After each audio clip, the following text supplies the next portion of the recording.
All right, everyone. This is just to kind of walk you guys through the two different modes that you're talking about this week. The first one is a definition argument. So a definition argument really has, it's more than just explaining what something is.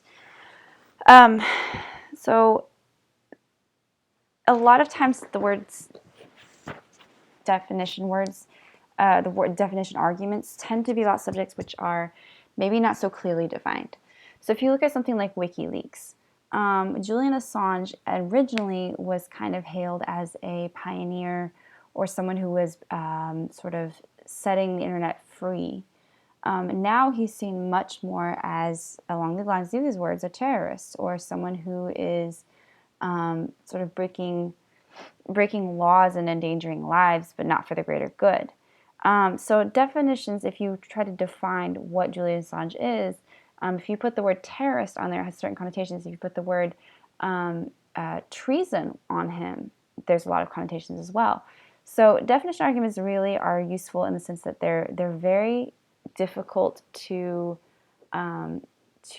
pin down. Quite often, this is what lawyers do. They have to define that an act is or isn't within the legality of the law.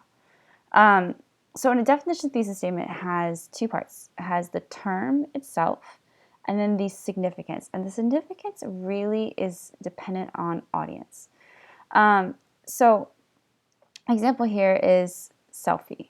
A selfie is an image that you take of yourself, but there's a meaning in it for it. For millennials, it's different than it is for someone who is 55 and happily married and has 3 kids. They don't take selfies to post on Instagram for their friends to like. They take them with their family for memories. So the key features of definition are that it has to have a standard definition, so a term, class, and distinguishing characteristics, a negation, and misconceptions. So the standard definition, it has the term and then it has the class that it belongs to. So a wedding ring is jewelry. And the distinguishing characteristics about the wedding ring versus any other ring is that it's worn on your left finger. It's obviously usually made of precious metal, and it usually has, if it's a woman's, a diamond. And it stands for commitment to one another. So that is a standard definition. So term, class, and then distinguishing characteristics. You don't want to use the same term in its own definition. So you also want to make sure that your class is not too big or too small. So if you said German Shepherd, you wouldn't say mammals, you would say dogs, for example. Distinguishing characteristics, you want to make sure that you have defined characteristics that are unique to that item or that idea as well. So distinguishing characteristics are typically your main points in the body of the essay about a definition. Importantly, however, is the negation. So you have to clarify that one thing is not another, and you have to explain how they're not the same thing. So the example here is geek and nerd. That's not the same thing. We don't use those to necessarily mean the same thing. You can say I'm nerdy, but I'm not geeky, or I'm geeky, but I'm not nerdy. I would very happily say, for example, that I am a huge nerd when it comes to something like Doctor Who or Sherlock, but I wouldn't consider myself necessarily a geek. So something like that, it's a silly example, but it gives you an idea of what a negation is. So you're negating one term. It's not the opposites, it's that you're saying two things that are similar are not the same, and here's why. Misconceptions are also really important. You need to make sure you take those into account. So plagiarism is a really good example. A lot of times students think I didn't plagiarize because I used a previous assignment that I wrote. Unfortunately, that is a form of plagiarism. That's self-plagiarism. Or they think, well, I only copied a couple sentences, so that's not really plagiarism. Something like that really is plagiarism, though. So you have to be really careful about misconceptions and what that means. You also want to use definition with other modes, so it's really quite easy to do. So if you use something like a how-to or a process argument, definition would fit really well in there. So here's just a few examples. You might define a judgment, controversial, or unfamiliar term, a technical term, or an abstract concept. So be really careful as well.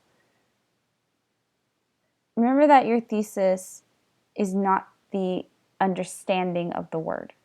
You need to have the understanding, but you also need to have what it is, but you need to have the reasoning behind it. So why does your audience need to understand the word treason in relation to someone like Julian Assange or WikiLeaks? Why does that matter based on the legalities of the issues that he's facing, being extradited to face legal charges? And then make sure that you understand that definition is not the same as cause and effect. And you guys can kind of read this for yourself. But that's definition for you. I'm going to move really quickly to cause and effect here. So cause and effect, you obviously have written many cause and effect essays, I'm sure, in school. But it explains the causes and the effects. So what makes it happen, and then what happens as a result. You have to make sure that you're not just saying X happens and therefore Y is the result. You have to give reasoning to this. You have to explain why it matters. Why does it matter that greenhouse gases relate to global warming? Why should we care? Well, because if we don't take care of this, then eventually it will, burn up our atmosphere, and the hole in the ozone will grow bigger, and blah, blah, blah, blah. The cause and effect thesis has three parts. The phenomenon, so that's the event you're talking about. The focus, which indicates whether your focus is on the cause, on the effect, or on both, and this is very important. And the point. So why does your audience need to know about this? Why should they care about this? So that gives you an example there of what cheating is. So the phenomenon is cheating. The causes is why do students cheat. The point is that cheating can have significant consequences on a student's grades, on a student's standing in the college, et cetera, et cetera. And then why they might not stop. That's kind of a weird example, but so a key feature of this is your organization. So cause and effect can have multiple causes leading to one effect. You can have one cause resulting in multiple effects, or you can have a chain. So here's the example. If you have one cause that leads to multiple effects, you have something like smoking. Smoking can lead to decreased health. It can lead to aesthetic changes in your skin, yellowing of the skin, yellowing of the teeth. It can also lead to secondhand smoke, which can harm people around you. Those are three different effects that come from the same cause. If you have one cause that results in multiple effects, or multiple causes, that result in one effect, here's an example of gum. So gum in the class. It makes a mess, and it's a distraction. Ergo, students aren't allowed to choose gum. That's a pretty simple one. You can also have a cause and effect chain. So something like students stress eat during exams, and therefore they are they eat unhealthy foods, and therefore they spend money on things, and that stresses them out more, and therefore that leads them to overeat more, to eat cheap food. That leads them to be unhealthy. That leads them to get inadequate sleep, and that leads to bad grades on exams. So you can see how it creates this chain for you. So any of these could be organizations that you use in a cause and effect argument. And this gives you examples right here.